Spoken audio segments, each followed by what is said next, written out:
خدا کی رحمت حاصل کرنے کے لیے کس چیز کی ضرورت ہے؟ دوزخی لوگ جنتیوں سے کس چیز کی درخواست کریں گے؟ سلمان فارسی کی نگاہ میں اصحاب اعراف کون لوگ ہیں؟ جاننے کی کوشش کریں گے آج کے ایپیسوڈ میں۔ ناظرین اکرام، السلام علیکم۔ تفسیر نور کے اس قرآنی سفر میں آپ سبھی کو خوش آمدید عرض کرتے ہیں۔ آج ہم سورہ اعراف کی مزید 4 آیتوں کی تفسیر کے ساتھ آپ کے سامنے حاضر ہوئے ہیں، تو چلیے چلتے ہیں آج کی پہلی آیت کی تفسیر کو جاننے کے لیے اس کی تلاوت اور ترجمے کو سنتے ہیں۔ کتاب انزلناه الیک مبارک لیدبروا آیاته ولیتذکر اولو الالباب۔ بسم اللہ الرحمن الرحیم۔ وَإِذَا صُرِفَتْ أَبْصَارُهُمْ تِلْقَاءَ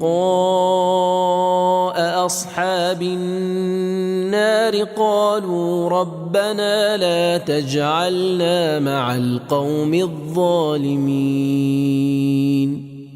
اور جس وقت نہ چاہتے ہوئے ان اہل اعراف جو ابھی جنت میں داخل نہیں ہوئے کی نظر دوزخیوں پر پڑے گی تو کہیں گے اے ہمارے پروردگار، ہمیں ظالموں کے ساتھ نہ رکھنا۔ تو یہ تھی آیت کی تلاوت اور اس کا ترجمہ۔ اب جانتے ہیں آیت کے نکات کو بھی۔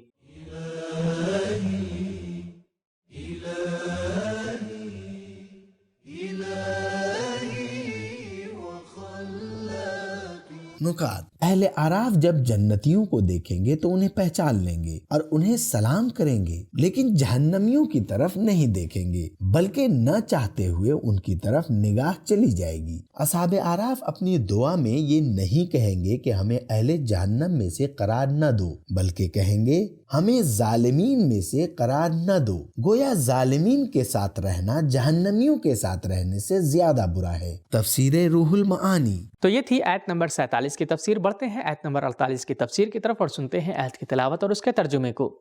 وَنَادَى أَصْحَابُ الْأَعْرَافِ رِجَالًا يَعْرِفُونَهُم بِسِيمَاهُمْ قَالُوا مَا أَغْنَى عَنكُمْ جَمْعُكُمْ وَمَا كُنتُمْ تَسْتَكْبِرُونَ۔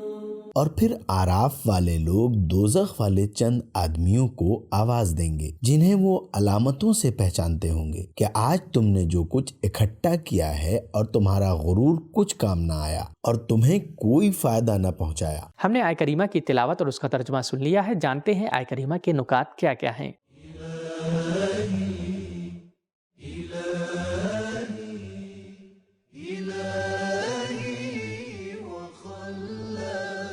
نکات: جناب سلمان فارسی کہتے ہیں میں نے 10 مرتبہ سے زیادہ رسول خدا سے سنا کہ آپ نے فرمایا یا علی انکا والاوصیاء من بعدکا عراف بین الجنت والنار۔ یا علی، آپ اور آپ کے بعد ائمہ جنت اور جہنم کے درمیان اصحاب اعراف ہیں۔ جو کوئی آپ کی معرفت رکھتا ہوگا جنت میں داخل ہوگا، اور جو کوئی آپ کی ولایت کا انکار کرے گا جہنم میں ڈال دیا جائے گا۔ بحار الانوار جلد 8 صفحہ 337 تفسیر اثنا عشری۔ تو یہ تھے آیت کریمہ کے چنندہ نکات۔ آئیے جانتے ہیں آیت کریمہ کے پیغامات کیا کیا ہیں۔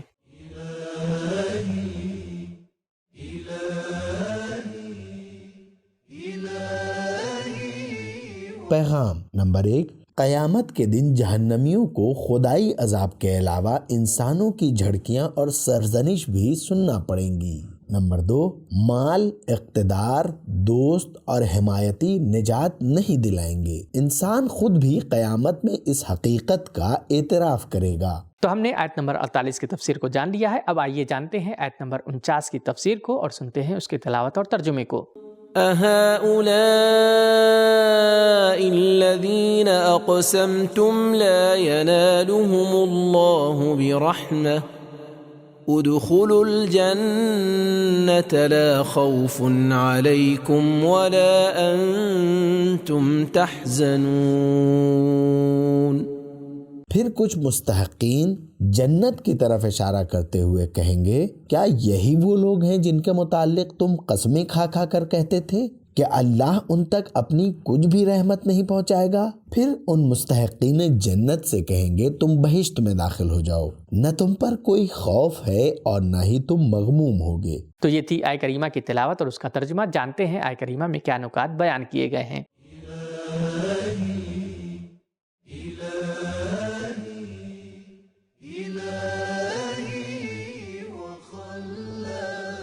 نکات: دنیا میں مغرور کافر مومنین کی تحقیر کرتے تھے اور کہتے تھے کہ خدا کی رحمت ان کے شامل حال نہیں ہوگی، حالانکہ وہ اس بات سے بے خبر تھے کہ ان کا ایمان اور ان کے نیک اعمال ہی انہیں خدا کی رحمت کے شامل حال قرار دے چکے ہوں گے، اور ادخلوا الجنت کا خطاب انہی سے ہوگا۔ خدا کی رحمت حاصل کرنے کے لیے مال و مقام نہیں بلکہ ایمان و عمل صالح ضروری ہے، اور رحمت خدا تکبر کرنے والوں کے ہاتھ میں نہیں ہے کہ جسے وہ چاہیں دے دیں۔ رحمت اس ذات کے قبضے قدرت میں ہے جو ہر چیز پر قادر ہے۔ اہم یقسمون رحمت ربک، آیا یہی لوگ تیرے رب کی رحمت کو تقسیم کرتے ہیں؟ زخرف آیت نمبر 32۔ تو ناظرین، ہم نے آیہ کریمہ کے نکات کو بخوبی جان لیا ہے۔ بڑھتے ہیں آیہ کریمہ کے پیغامات کی طرف اور اسے جاننے کی کوشش کرتے ہیں۔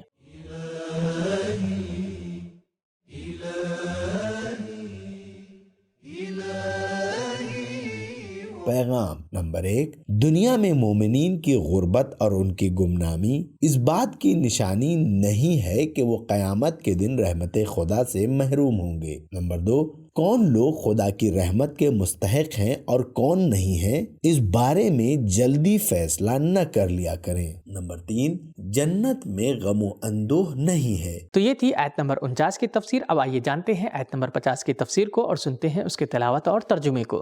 ونادى أصحاب النار أصحاب الجنة أن أفيضوا علينا من الماء أو مما رزقكم الله قالوا إن الله حرمهما على الكافرين۔ اور دوزخ والے جنت والوں کو پکار کر کہیں گے کہ تھوڑا پانی یا خدا نے جو روزی بخشی ہے اس میں سے کچھ ہمیں بھی دے دو۔ تو وہ جنت والے اس کے جواب میں کہیں گے کہ خدا نے اس کو کافروں پر حرام قرار دیا ہے۔ تو ہم نے آیہ کریمہ کی تلاوت اور اس کے ترجمے کو سنا۔ اب آئیے جانتے ہیں آیہ کریمہ کے نکات کو۔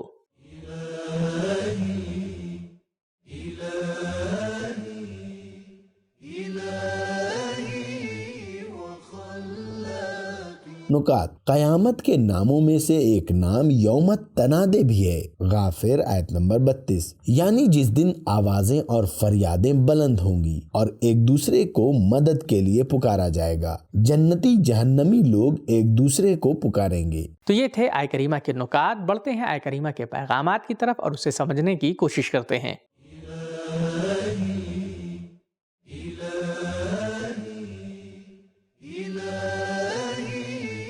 پیغام نمبر 1، آخرت میں جنتی اور دوزخی لوگ ایک دوسرے سے باتیں کریں گے، یعنی ایک دوسرے کی آواز سن سکیں گے۔ نمبر 2، جہنمیوں کی سب سے پہلی درخواست پانی ہے۔ نمبر 3، جو دنیا میں رہ کر آخرت کے لیے کچھ نہیں کرتے، قیامت کے دن ان کی ضرورت کا ہاتھ ہر ایک کے آگے پھیلا ہوگا۔ نمبر 4، قیامت کے دن مجرمین کے رونے گڑ گڑانے کا کوئی فائدہ نہیں ہوگا۔ نمبر 5، آخرت کی نعمتیں مومنین سے مخصوص ہیں۔ نمبر 6، نہ خدا کنجوس ہے اور نہ ہی اہل جنت کنجوس ہیں، لیکن ایسے کافر جو دنیا میں فقیر مومن کو تکلیف دیا کرتے تھے، قیامت میں ان کو سزا نعمتوں سے محروم کر کے ملے گی۔ تو ناظرین، آج کے ایپیسوڈ میں ہم نے یہ جانا کہ خدا کی رحمت کو حاصل کرنے کے لیے مال و مقام نہیں بلکہ ایمان اور عمل صالح کی ضرورت ہوتی ہے۔ جہنمیوں کی سب سے بڑی اور سب سے پہلی درخواست یہ ہے وہ پانی کا مطالبہ کرتے ہوئے نظر آئیں گے۔ اور جناب سلمان فارسی کہتے ہیں کہ میں نے 10 مرتبہ سے بھی زیادہ رسول خدا کو یہ کہتے ہوئے سنا کہ آپ نے فرمایا، یا علی، آپ اور آپ کے بعد ائمہ جنت اور جہنم کے درمیان اصحاب اعراف ہیں۔ تو اس رمضان سبیل قرآن کے ساتھ قرآن پڑھیں بھی اور سمجھیں بھی۔ ملتے ہیں اگلے ایپیسوڈ میں، تب تک کے لیے شکریہ۔ خدا حافظ۔ سبیل قرآن، قرآنی سماج کی